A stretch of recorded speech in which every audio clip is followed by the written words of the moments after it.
that's me then, Clive Bailye. I'm managing partner of arable farming business in Staffordshire. We're near Lichfield. We're farming combinable crops at scale. To the next one. So it's been a rapidly expanding business. When I came back from Harper, kind of 20 years ago now, it was a small kind of 250-acre livestock farm. We're now kind of 7,500, 8,000 acres of arable farm, all combinable crops. So there's been a lot of expansion over that 20 years. Most of that's been in the last 10 years. Most of it since we moved to a zero-till system, which we're now in. I think this is our 9th harvest will be this year. Before that, we were we were using a min-till system. So it's been a long time since a plough's been near the farm. I think now kind of over 20 years. Certainly, I don't know how to plough and never have done. It's a combination of owned FBT and contract farming is the bulk of our acreage now. So I have lots of landowners to keep happy, and so this isn't it's in no way a hobby type thing or a vanity type project. They want the best bottom line every year, and I have to provide that for them. Our soils are mostly light, but again, over that kind of area, we quite frankly have a little bit of every soil type there is now, from kind of peaty soils to light sands.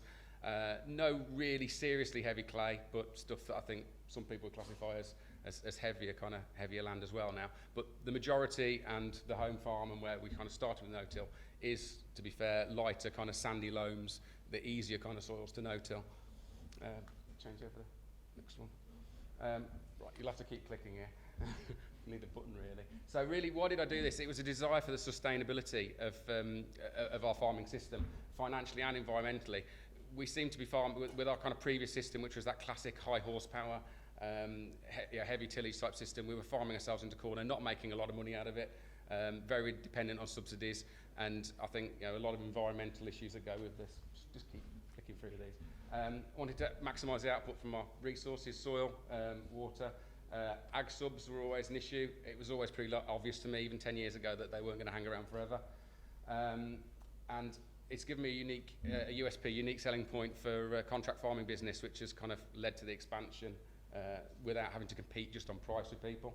But key thing for me was utilising sunlight and water better, which on our light soils, water particular, is a big thing. So change it over. So and yeah, healthy soils leading to kind of like healthy plants basically. That principle is what underlies our system.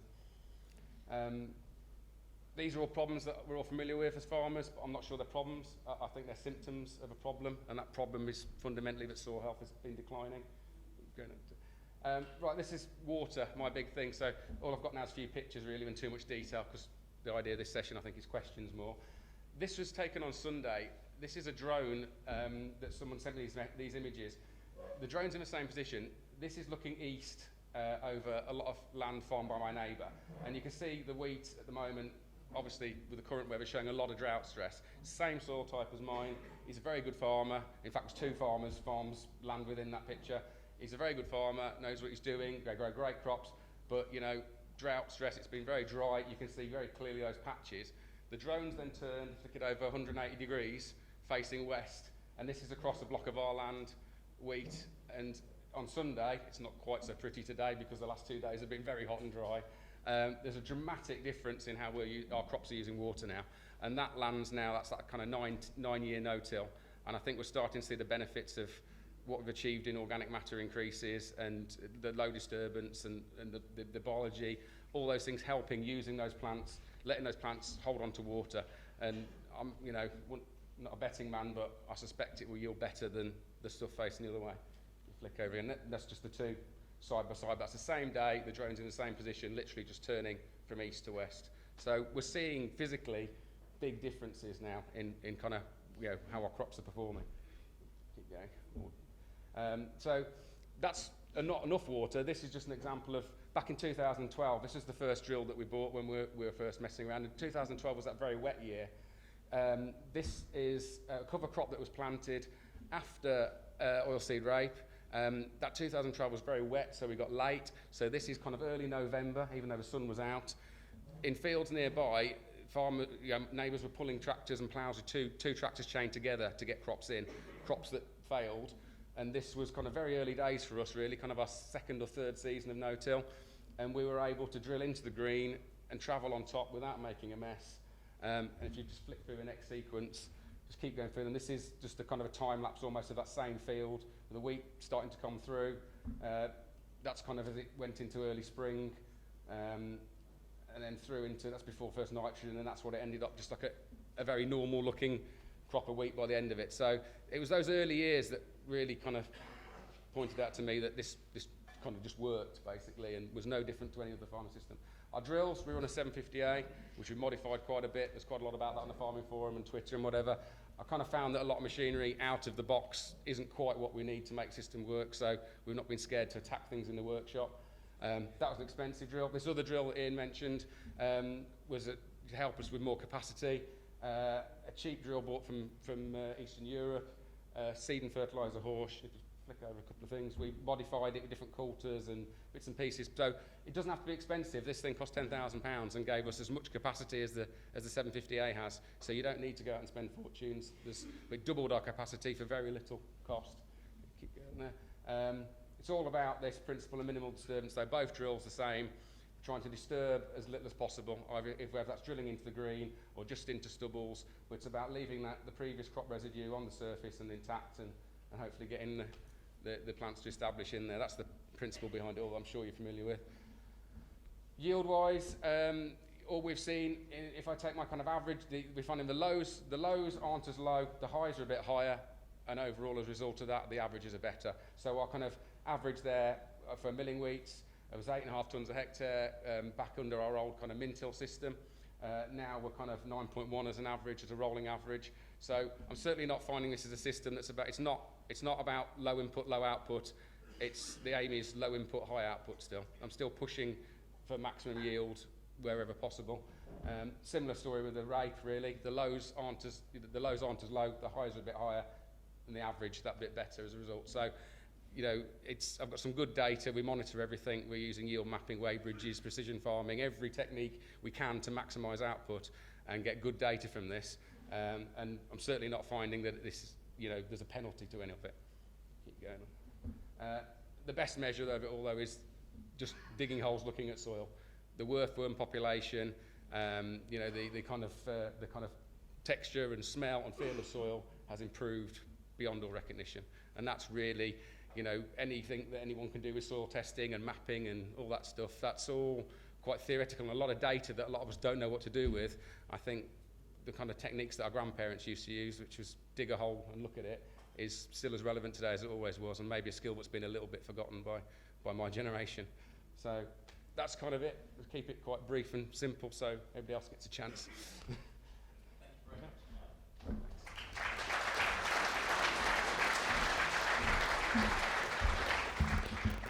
I think what we'll do, ladies and gentlemen, is we'll save questions till the end, because I think there'll be some questions that are relevant to all of our speakers.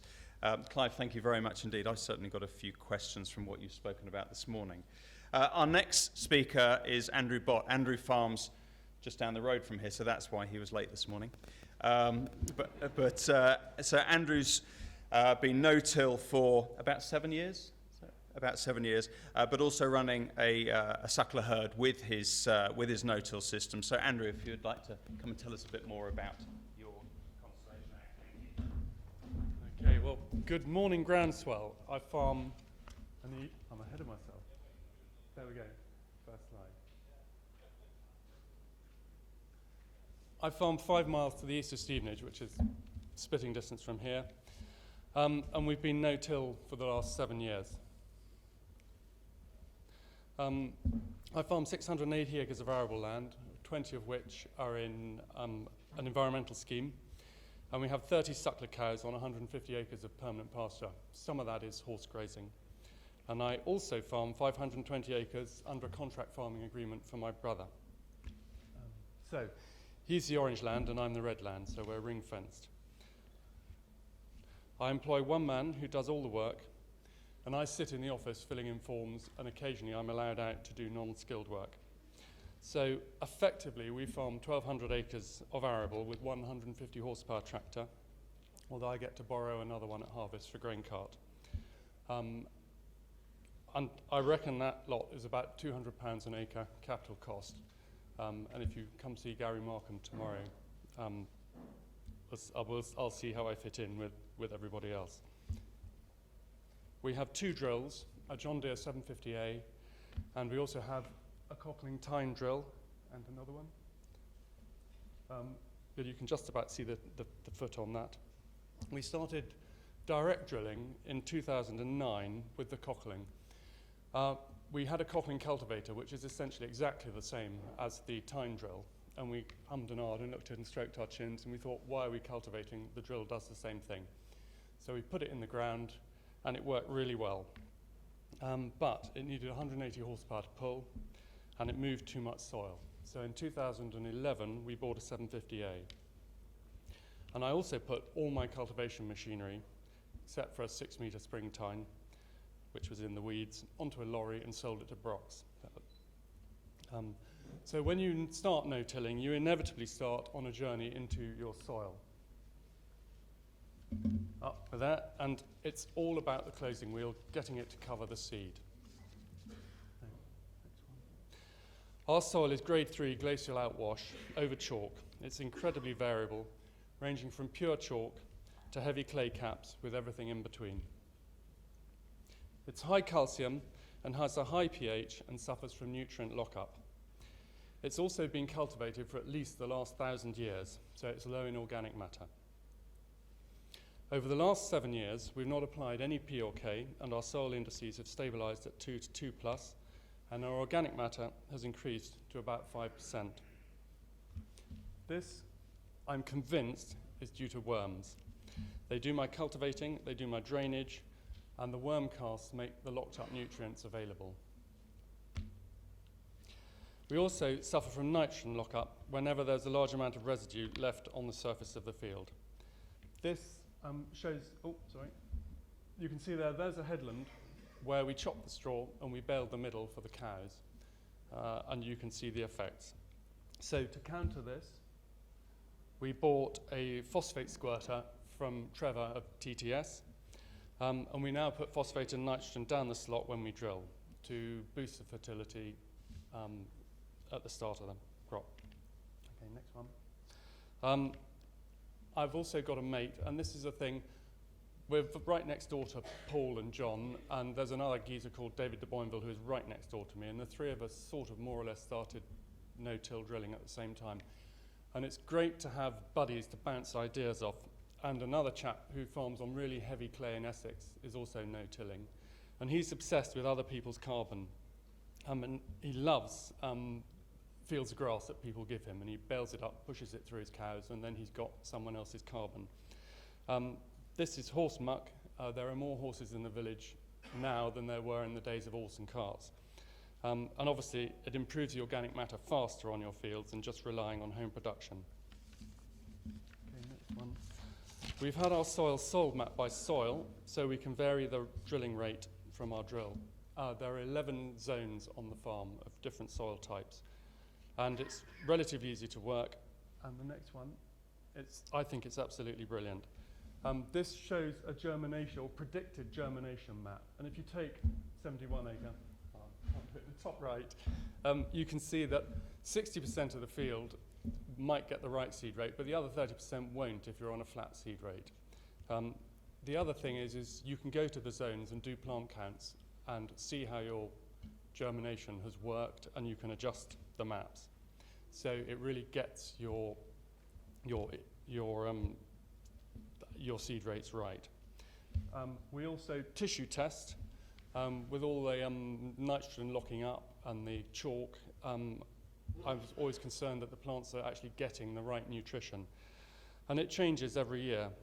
We have a problem with the calcium locking up the magnesium, and so we put magnesium through the leaf whenever we can. And this year the zinc was low. You can see that with the red band and the zinc lower down. And last year it was incredibly dry from March through till June, and we just couldn't get any nitrogen into the crops with spinning on solid nitrogen, and I think the answer to that is liquid nitrogen. So a front tank for my sprayer is on the shopping list, because I think we'll get more precise and better nutrition from that. We also use an N sensor. I'm a farmer director of Cam Grain, and we measured the carbon footprint of milling wheat. And the people that were always consistently doing the best had N sensors. So that was my takeaway from that. This application map shows on the right-hand side, the blue is where it's giving the maximum cap dose. And last year, the beans were the poorest on that end of the field, and the further end, they were better, and you can see the residual nitrogen effect, where it's varying the amount of nitrogen going on. And for me, the final part of running a lean farm is Cam Grain. Being a Cam Grain director, I'm fully hefted. Most of our crops leave the farm at harvest, so we don't have any grain store work or any aggravation during the rest of the year. And it also means you can go pretty much any combinable crop in any quantity, because they'll take it, and you don't have to worry about it being on the farm. So what are the issues that I think need improving currently? We grow cover crops. Oh, sorry, that was Cam Grain. Next one. There. We grow cover crops before the spring cropping, and I can never get them in immediately behind the combine, which is the gold standard. And another one. The earlier you can get them in, you can see from this is a yield from a set of solar panels we have on the farm, and you can see how the sunshine drops off dramatically in September. And I think the cut-off really is the August bank holiday. And to be bang on time with our cover crops, we'd need another tractor and a reasonably skilled operator to pull the drill, and I haven't really worked out how to do that yet. And I'm still searching for the perfect rotation. Are we on to another slide? The reduced costs of no-till make many more crops viable.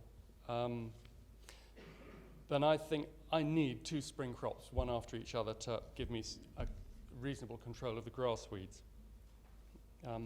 But if you've got two-fifths of the farm in spring cropping and it don't rain from March through till June, you have a problem. It's also difficult in Hertfordshire not being able to rely on oilseed rape. If it's not in and up in August, the flea beetle will kill it. And I really struggle to make peas and beans produce a profit. And on top of that, as I've touched on, the weather is immeasurably more unpredictable. Although I have to say, the effects on my soil are very similar to Clive. You can look over one side of the valley and it looks like a leopard at the moment, and on my side it's more even. The answer, I think, to the rotation is you just have to become more reactive and opportunistic to the cropping. I usually sit down in May and plan everything in advance, and then I have my budgets and my spreadsheets and everything's great, but that don't work anymore. And this harvest, for example, we're going to autocast our oilseed rape straight off the heap. And if it works, happy days. If it's bone dry and fails, it will have cost us nothing. And then we'll switch to winter beans or possibly spring oats on the sharper ground. So those sort of things I'm having to adapt to. And finally, whenever I come across a soil scientist, I always ask which is worse for soil life, fungicides or insecticides. And the majority say insecticides. And I think with neonicotinoids being banned and cypermethrin not really working, that I've got an opportunity to go insecticide-free. And I think this would be the icing on the cake for our soil improvement programme. And with Brexit looming, the more we can optimise biological systems and the leaner we can run our farms, the more likely we are to stay in business. And thank you. Brilliant, thank you, Andrew. I know from our own experience of conservation ag that we certainly subscribe to the same feeling of trying to reduce insecticides as much as possible with a no sprayed insecticide policy, and perhaps planning the same no seed treatment either in the future. Our final speaker before we open for questions is David Walston. David farms just south of Cambridge, about 800 hectares on some quite lighter land, so I'll be interested to hear how David is coping with this dry weather. Formerly a photographer, and I know that David has a passion for food. I'm always following his tweets, finding out what he's having for supper, which invariably looks a lot better than what I have on my dinner plate at home. David.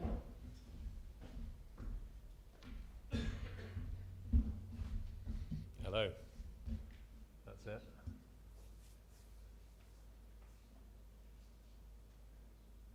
Right, 6 years of no-till at Triplo. Sorry, I'm going to have to keep turning around and looking because I don't know what's coming up. I was watching the football last night when I made this, and Argentina was a bit more exciting. Oh, there we go. Right, this is what your life's going to be like if you no-till.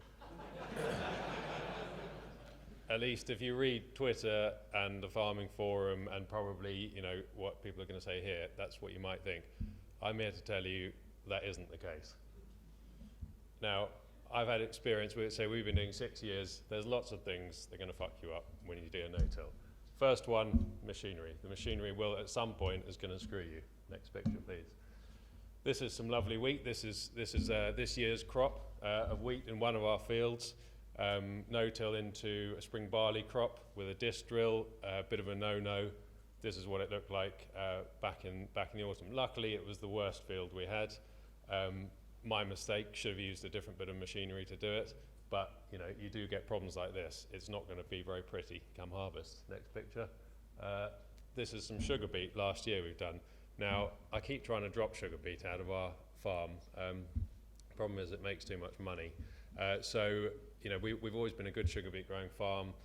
We ploughed the ground, we got a good stand. The last 4 or 5 years we've been trying over and over again, you know, in contravention of Einstein's thing about insanity, keep trying to strip till sugar beet. I see, again, you know, I look on Twitter, everyone's got amazing strip till sugar beet. I think it's easy. Well, this is some of our sugar beet last year. It's been in the ground 2 months. That picture was taken in May. That's what it looked like. Really didn't do very well at all. So, of course, did it again this year. Does look a bit better, but, you know, this is another example of the machinery screwing us. Next picture, please. The weather will definitely screw you. We know that's going to happen. Next picture. This is a pretty benign one. You know, we all love cover crops. We've been doing cover crops about 7 years, I think. You put some money into your fields in August. If it doesn't rain, this is a couple of years ago, that's October. It's been in the ground for a couple of months. I mean, you know, it looks like it's just weedy, really. That's money down the drain. That will happen with the weather sometimes, so you've got to be ready for that sort of thing. Next picture. That's taken a few months ago. Of course, we all remember how wet the spring was back in, you know, the beginning of April. We thought we were really clever. We got all our crops drilled by the end of March. You know, worked really hard to get our oats in on our heavier ground. We do have a bit of heavier ground. And yeah, there was me crying about we've got all our spring cropping done, everything like that. It then rained 65 mil of rain in 3 weeks. And we had to spray about 40% of one 50-hectare field off because the oats planted at 400 seeds a metre, that's what it looked like in big patches. Everything just rotted in the ground. That will happen. The weather is screwing us there. Next picture, please. You will screw you. This is my speciality, is screwing myself, really. So that's next picture. You know, I've travelled around the world, looked at no-till. It's easy. You can go to America or Brazil or whatever and go, look, brilliant. There's no-till works. What are they doing? They're growing maize. So I thought, well, you know, I'd like to grow maize. That would be a good thing. You know, it's a different crop type. You get all this loads of residue carbon back in the soil. How difficult can it be? So, you know, try growing some grain maize. This was the first year, probably, I think it was about 3 years ago. You can see some of the plants, about 1% of them look like that big one in the middle. That was quite good. Unfortunately, quite a lot of them look like that one on the left. Next picture, please. That didn't go. This was it in November when we went, screw it. I got a dairy farmer and he came and cut it for silage, just about paid for the harvester to come and get it off. So that's me screwing myself. Next picture. No-till itself will screw you when you're in no-till. This is a big thing to remember. You know, this is a technique a lot of the time which is developed in really dry countries for dry conditions. The UK is generally not that dry. We've got heavy soil. You know, so often the problem is too much moisture. So using a system which is designed to conserve moisture, designed for the plains of, you know, Canada, the deserts in Australia, not always going to work. Next picture, please. So intrinsically, there are just problems with the system, and you know, I think it's just important that people say this, because otherwise you look and you think it's going to be the rainbow. You do it on your farm, something doesn't work, and you think, well, you know, it's only me. You know, there's a problem. It's not just you. Some things don't work very well. This is no, go back. This was a field of peas we did last year. we find in no-till sometimes you've got problems that show up in the soil. Is it residues? Is it chemical stuff? I'm not sure. Things don't work very well. You can see these big bare patches here. You can go on the next one. Those were some peas we grew, and there were just large patches of this field that just didn't really come. There's something in the soil. When we were min-tilling, when you're ploughing, we didn't tend to get these. When you're going in no-till, you get some weird stuff showing up. It doesn't work very well. It's important to try and figure out what it is and work around it, but you've got to be aware that these things will happen. Next picture. Here we go. Lovely picture. We've got this soil armour that you like to call it on top of the soil. Keeps the moisture in, keeps your soil warm. Here we go. 5.6 degrees soil temperature. Next picture. Bare soil, horrible farming. 6.8 degrees. Now, we want warm soils, don't we, to get stuff going. Sometimes you've got to be careful what you wish for. When you insulate the top of the soil, you can keep it cold as well as warming it up. So actually, sometimes your establishment is worse in no-till because of the very thing we're all trying to get. In the same vein, that keeps the moisture in. Now, we like to keep the moisture in the summer, but in the spring that can be a bit of a pain in the arse. If we go to the next picture, too much moisture in the soil, you plant your spring barley with a tine drill, you can get something that looks like that. When we have a field that looks like that, we're not entirely happy with it, as you can probably imagine. This particular case, next picture, we ran some discs over it lightly, just to close it. Go next picture. Came up looking like that, I thought it's brilliant. Still yielded like shit. Next picture, I can't remember what's coming up. Right, it's horrible, things go wrong. Don't be worried about that. Well, you do be worried about it, you've got to sort it out. Don't think it's just you. It's not an easy thing to do. But don't be scared. Next picture. This is some of our rape last year. It's this year's rape, but this was last autumn. Grown with vetch, linseed, that was a bit of a cock-up. And buckwheat and fenugreek. Looks amazing. My dad spent the entire winter going, why is our rape so crap? Now it looks really good. He's saying I said it looked good all along. Fairly standard stuff. Next picture. And this is some of our wheat, that was taken a couple of weeks ago. It's still just about hanging on, really. You can get really good crops.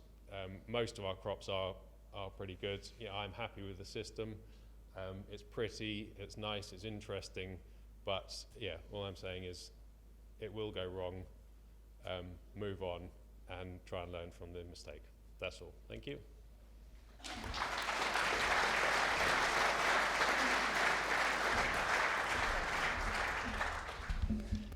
Thank you, David, for that uplifting talk.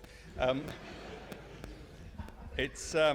think we should commend our speakers in the first. They hadn't spoken to one another about what they were going to talk about, so they should be commended on the fact that they didn't all say exactly the same thing. And I think there were many questions that we can draw out from their short presentations. Guys, do you want to come and grab a seat? And if we can, we've got some questions from the audience. Right, don't be shy. Okay, well... Just hold your hand up if you've got a question. Okay, so what we're going to do is I want to start off with a couple of points that we've raised that perhaps if you can come to the microphone and we'll answer them in succession. You've all... David, I don't know if you're doing any contract farming, but I know, Andrew, you and Clive are, and I think one of the questions that people often ask is... the transition from conventional cultivation system to a no-till situation doesn't happen overnight, and sometimes people are concerned that those that they contract farm for won't necessarily have the patience or the understanding to stick with it. As David has just highlighted, it's not always a bed of roses, and there can be some bumps in the road. So I think perhaps it would be good to hear from you, Clive, how you've tried to make sure you've got your clients on board to convince them that no-till is, it is a journey that's going to take a little bit of time. So perhaps you can start us off with that. Yeah. So, well, the short answer is I've given up trying to convince people because I don't need to anymore. I think that's the whole thing that made the contract farming grow for me in the last few years so much that in our area, and I think it's probably similar in other areas of the country, there's massive competition for contract farming, FBTs and that kind of thing, and frankly it's a race to the bottom. FBT rents, it's just has encouraged a very unsustainable way of farming, where a lot of large farms end up becoming mining operations. And in my area, there'd been various kind of wealthy landowners and estates that had been down that road and gone with the cheapest guy, and the big, the big quad tracks and big heavy cultivators and big tractors had turned up and promised them the earth in terms of returns and efficiency and that scale, American scale, kind of just at scale farming. And frankly, it hadn't delivered. So I kind of let what we did on our own farm kind of do the selling for me. And these people have, almost without exception, come to me and started talking and looking at our farm, taking them, showing them crops and what we do. As David says, that I'm quite honest about there are successes and there are also failures. As long as there are more successes than failures, that's the key to it. And as a result, I've been able to kind of package the system not on the basis of I will do it cheaper than other people, but we will do a better job and in a more sustainable way. And this protects, at the end of the day, what's important to them. They're a very expensive £10,000 or £15,000 an acre asset is much more important than an FBT being £2 or £3 an acre higher bid than the next guy. The transition part, in some cases we've been able to literally go straight into no-till. In other cases, my kind of guilty secret, I do still own a cultivator. We have a set of carrier light discs that we will often use in that first year or first couple of years to transition. Sometimes it's just a case of trying to get land level and trying to get a bit more organic matter in that surface, that most important surface layer. So I have discs and I'm not scared to use them. So I'm not quite so hardcore that literally all my equipment didn't disappear off the box on the back of a lorry, because it's a case of using all the tools in the box we've got available to us. But there's still that mantra of nothing deep happens, nothing ever happens below 2 inches. So does that answer a bit? Yeah. My answer is a complete cop-out, really. I was in partnership. We had a family farm with my brother, and we've got 6 children between us, and we didn't know what to do with handing over the farm. So there was a convenient ditch, and we split the farm down the middle. So he owns his half, and I own my half. And so my brother's farm had been in transition because I was farming it. We were farming it as one until 2 years ago. So it's just carried on as normal. I suspect, but the contractor's charge is probably a bit cheaper than anybody else. I knew nothing about contract farming at all, and we just got an agent in and said, try and set up a fair agreement, which we both agreed with, and we've gone from there. So I'm afraid I'm not much help, really. I would say in terms of transition, the cockling drill, a tine drill, a strip till drill, that sort of thing. If you're going from ploughing into no-till, I think you've got to move more soil, or Simtech. I think they're a good drill. And they all move too much soil to be hardcore no-till, but they get you going in the right direction, and then 2, 3, 4 years down the line, you can then look at a disc drill and really not moving the soil at all. Thanks. We have a question.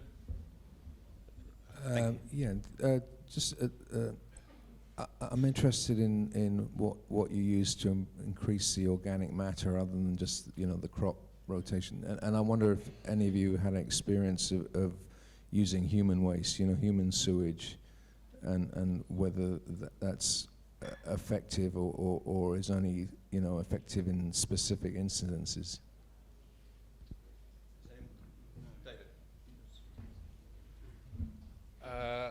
I think when it comes to increasing, organic matter, which is basically what we're trying to do, the act of no-till itself is a pretty marginal gain.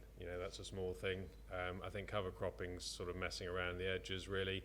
If you want to do it properly, I think you have to have animals and grass, which obviously isn't really what what arable farmers want to hear, because crops don't, need feeding on Christmas Day, and you can go skiing or whatever for 6 months a year.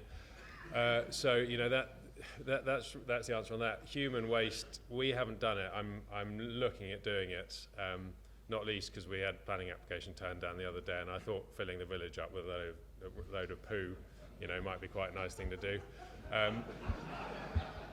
But we haven't done it. I think it needs to be used, doesn't it? You know, it's better than that than all the phosphates and everything else being flushed out into the ocean.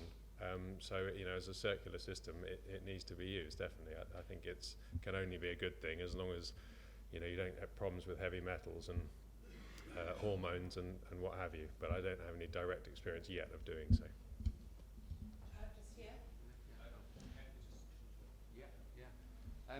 Yes, there's a term I came across when I was in America looking at like some no-till farms, which was carbon whore, which is this concept of basically anywhere you can get carbon from, be it compost, human waste, cover crops, not burning off anything that you can do and bring in. So where I am, we're quite urban fringe that we farm, so I have used human waste in the past. I had absolutely no problem with it at all until they wanted to start charging for it. So I can get compost for just the cost of spreading. We bring in a bit like it was mentioned, a lot of horses in our area, so we get, you know, we charge people to collect horse muck, so we're actually getting paid to get rid of, you know, to bring that carbon onto farm. There's one or two local, I do a muck for straw deal with a couple of little local kind of small beef yards, but other than that, was not a vast amount of livestock in our area anymore. And we did bring sheep into the rotation on a B&B, utilise our cover crops over the winter. So trying to bring livestock back in without actually becoming a livestock farmer. But basically, I think it's just about cost. Any organic matter that you can get in is definitely, it's not a silver bullet, but I think if I look at our yield maps, our yields are in direct proportion to organic matter levels in soil. Where we've got better organic matter, we get better yields. So the more, the better, really. One thing I'd add to we use biosolids no-till, and one of the benefits with the no-till situation is, of course, it carries the machinery much better. So we're using biosolids in the spring, which are a 50% discount to putting them on in the autumn as well. We got a question? Yes. Thank you. Hello. I was just wondering, do you use any advisory services, and in what kind, if you do? Yeah, I started out with Steve Townsend, who's tippy top, and if you're going to embark on no-till, definitely join BASE or BASE UK. And I read a lot of books on the subject, and the no-till magazine is great. That's just appeared. Yes, you kind of find your way in the no-till fraternity, and I'm trying to think other people. The slide I had, and I can't, it's the one with the soil testing, and I'm afraid I can't remember the name of the people that did that, but they were very good and sensible. So yeah, you kind of find I suppose it's about sort of self-fulfillment, and you find the right people that will answer your questions for you. You think are doing the right thing. SAP. You keep going. It's a whole lot of bar charts. That one. There's that one. There. SSM. They were really good. I've done quite a lot of sort of in-depth soil testing, and they produced the most sense, and produce the easiest thing to understand. So they're good. But Steve Townsend is the absolute guru, really, in my view. I think there's a lot of people who want to tell you what to do. Most of them are guessing. I know Steve. I'm not going to say whether Steve's doing that or not. I don't know if he's sitting in here.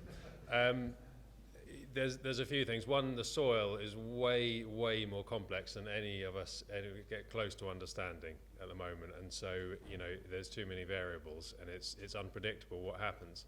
The only thing you can do really is, well, there's two things. You can look at what other people are doing, get ideas, but until you try it on your farm, you don't actually know how it's going to work, and that goes for anything really. I say every sprayer's got a trial button. It's the off button. All you need to do is press it off for 1 metre or 100 metres and see what happens. But whether it's spraying or cultivating or whatever, you don't actually know the answer of what happens without doing it until you try. The number of times people say to me, "Oh, I can't stop doing that because it won't work." And you say, "Well, have you tried not doing it?" Well, no. how do you know it's not going to work? Well, I just know it's not going to work. You don't know something is necessary unless you try without it. So really, you just have to try stuff on your own farm. You start off small if you're scared about it, if it's something risky. And if it's not too bad, then roll it out and get bigger and bigger. But that's the only thing. So I'd say pay less attention to what people tell you should do and do it yourself. Yeah, so my answer to that is I don't trust anybody, particularly anybody with anything to sell. Like David, trial and error on your own farm, and fully independent agronomy, I think, is an absolute essential. The coupling of sales of any product to advice, I think, is always going to be agenda filled.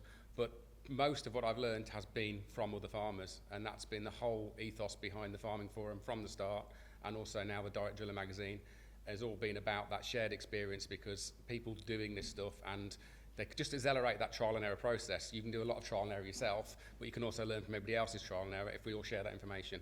So that's why I became quite passionate about that shared knowledge, because I think that's the key to this. There's a lot of things in no-till that really don't have good commercial reason behind them. Therefore, no one's going to pay for the research, no one's going to promote that research when they kind of find that, yeah, actually, if you don't use this, it's better. No one's going to kind of spend money promoting that. So I think we've all got to kind of think about this in quite a grown-up way and ask ourselves a lot of time, why are we sometimes being told what we're being told, and what aren't we being told? So that's why I really don't trust anyone. Thanks, gents. One thing I'd just add to that, I think the best advice that I'd say is using social media. WhatsApp is a brilliant tool for sharing knowledge with other farms. So we have a question. Yes, I farm on Hansop Series Boulder Clay, and we have what's called new arable and old arable. The old arable was the land that was continued to be ploughed and farmed in the 1880s. New arable is what was ploughed up for the Second World War. And we can still tell the difference between the two, maybe because of the reason they were ploughed or not ploughed. Therefore, I was a little bit surprised here. I think it was Andrew who said that he'd managed to increase organic matter in 7 years up to 5%. What did he start at? Because that's not my experience with organic matter. The answer is I don't know what we started at, but my agronomist always used to stump round and say we're very low in organic matter. It's definitely improved, and now if you dig about, there's a black or darker 2 inches, and the chalk is no longer bright white, and below you get back into the sort of soil with less organic matter in, if you like.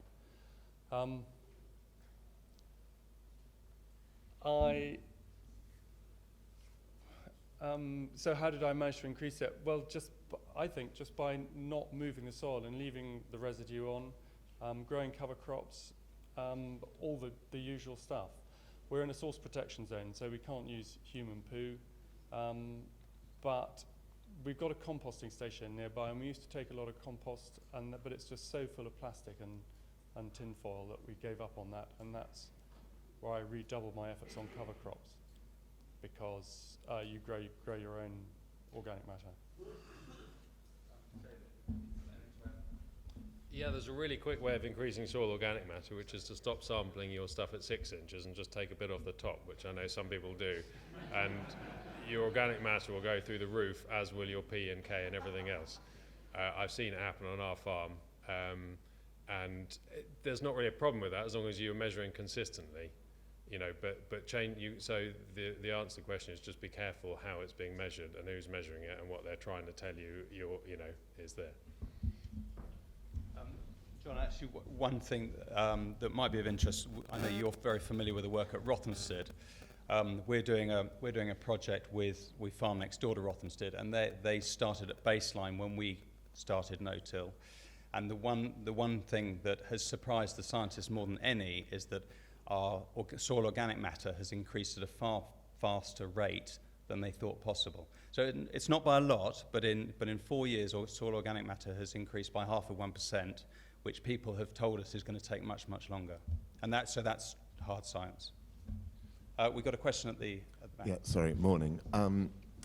Actually, the question's twofold. Firstly, obviously, you're all great proponents of farmyard manures. I'm just wondering how, in a no-till system, you're incorporating that in order to stay within the regulations. And the second question was one of you was applying phosphate with your liquid nitrogen. I was wondering whether any of you bought into the idea of a phosphite seed dressing or any other nutrient seed dressings on your seed corn. Yeah, so the honest answer to how we're incorporating manure is probably badly. I think the rules say you need to make an attempt to incorporate it within 24 hours or whatever, and we use a drill that's got discs on it, so we've kind of made a very poor attempt at incorporating it. If we've used a lot of manure, we will use our carrier. So I say we do still have a cultivator on the farm, and we'll just use that as a shallow cultivator to incorporate it. But it disappears really quickly when you build earthworm populations, and that's the thing that I think is more dramatic than going back to last question about organic matter a little bit. I think the answer to organic matter is it's how do you measure it. There's a lot of conjecture of how to measure organic matter, so I think when you get some of these big changes and big results, it's probably just down to different methods of measurement. But the thing that you can't argue with as a measure is how many worms you get in when you stick a shovel in, a spade in the ground, and they thrive on that kind of farmyard manure, and they take it down very quickly. So when we do use it, quite honestly, you go back into the field within a week and it's gone. So, you know, it's being done for me is the answer, I guess. No. I played around with DAPs and MAP at drilling, and although we did see some kind of visual results early on when we were kind of testing kind of tramline type trials doing on the farm, where early on you could argue and look at plants and say, well, yeah, it looks like it's got more roots or it's a better plant. It never translated into yield. So it's not something that we do anymore at drilling. I use nitrogen quite often on the drill. We have a liquid fertiliser system on both our drills, and we use a nitrogen-sulphur mix. I find sulphur is probably the best way to deal with the problem that people normally ask questions about, which is slugs. Sulphur in the seed bed seems to be, on our soil type and in our system anyway, a big answer to a big part of dealing with the slug issue. But really, I'm using the nitrogen just to replace that, what you would have had from that early mineralisation of cultivation that gives that initial kickstart to get a crop going. You know, in situations where it's okay to use that, so certainly ahead of oilseed rape, ahead of spring cereals and spring oats and those kind of crops. Obviously, we can't use them ahead of nitrogen-using crops. So, nitrogen and sulphur are the only kind of fertilisers I'm using on the drill now, and I have messed around with the phosphates. Yeah, due to our chalk, we always put a manganese seed dressing on the seeds, but that's all. The squirter is relatively new. We used to put phosphate on the crops. There was only one real occasion where some oilseed rape was looking really purple, and that definitely perked it up. But now, putting phosphate down the spout with the drill, we don't need to put phosphate on. And on our oilseed rape, which is auto-cast, year before last, we didn't get a crop of rape. The flea beetle had it all last year. It was fantastic. And I put a shot of DAP on my brother's side and nothing on my side, except for some, 30 kilos of urea in the autumn. And the DAP side was considerably much better. So I think that's where we'll get our phosphate for the rape, because obviously if you're auto-casting, you can't put it down the slot. So I think you need a bit of phosphate, but you don't have to go mad. I think we've got time for one final question, please. Hi, thank you very much. And sorry, I missed the beginning, so I'm not sure if this was covered, but being on heavy land with some grassweed issues, I was wondering, particularly on dealing with blackgrass and ryegrass, what your experience has been and how you manage it in the transition period, and is it really the nirvana at the end that you never see any grassweeds as per the photos?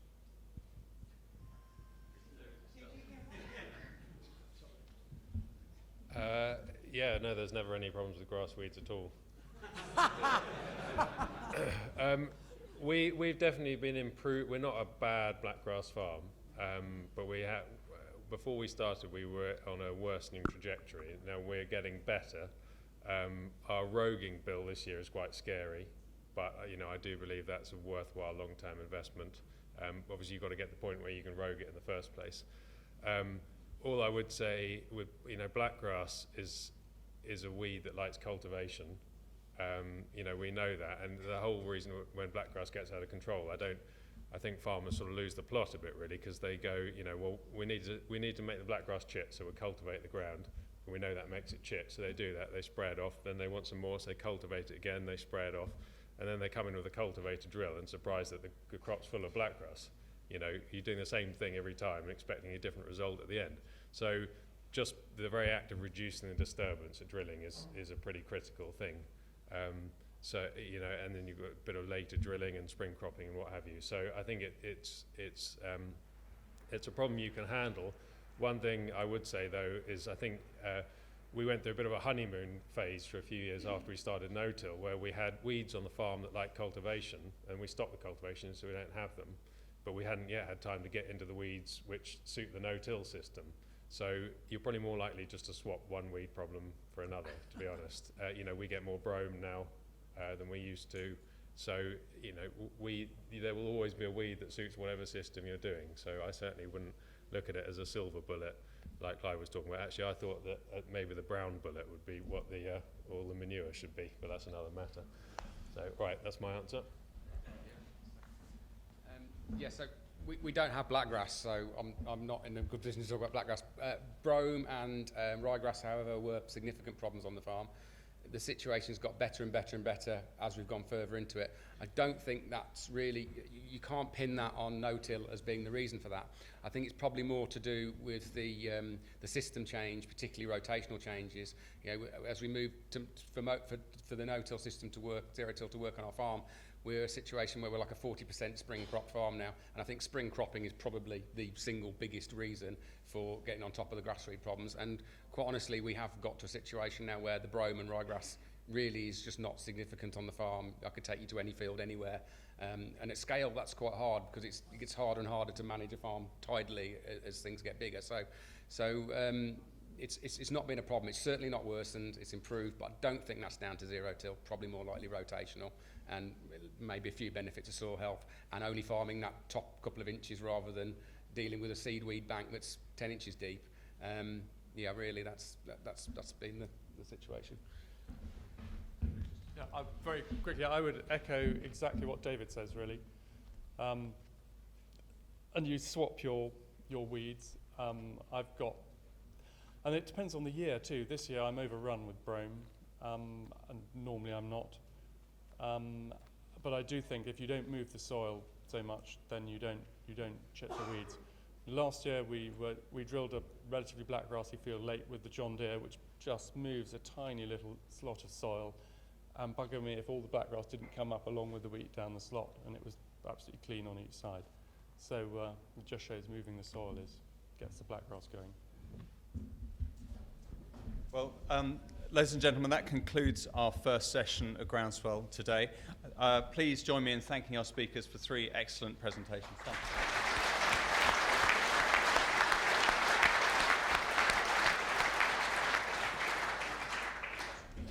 And just to remind you again, these guys are going to go over to the agroecology tent, and which is over on this side of the field. Follow Kate at the back; she's waving something.